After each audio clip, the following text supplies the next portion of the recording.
डोळे न उघडताच बांगड्यांचा आवाज आला, कुणीतरी स्त्री दिसते म्हणून सौभाग्यवती भाऊ आशीर्वाद देऊन मोकळे झाले. पार्वती म्हणाली, पितामह मला पहिले हे सांगा,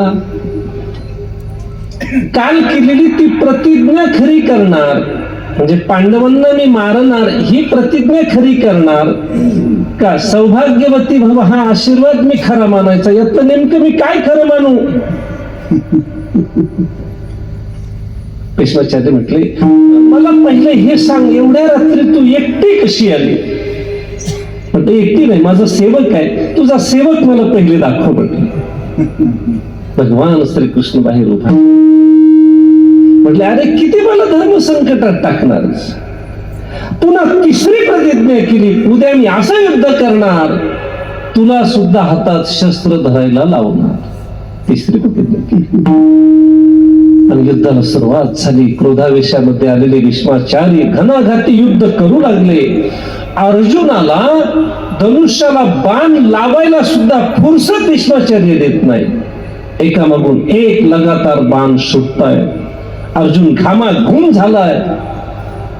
अर्जुनाची अवस्था पाहून भगवान घाबरले. आता माझ्या अर्जुनाचा, लाडक्या अर्जुनाचा, माझ्या भक्ताचा पराजय होतो की काय? भगवान रागावले, रथाच्या खाली उडी टाकली आणि दुसरं कुठलं रथाचं मोडलेलं चाक घेऊन भीष्माचार्य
एका बाणत केली.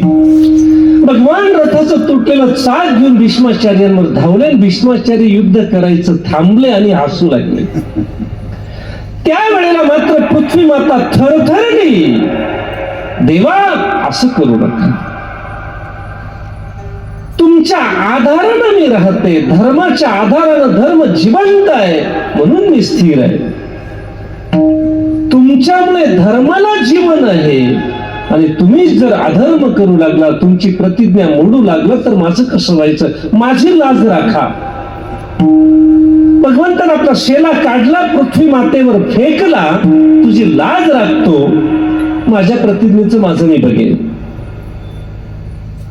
अर्जुनाला विनंती केली, देवा माझ्यासाठी तुम्ही प्रतिज्ञा मोडू नका, तुम्ही अधर्म करू नका.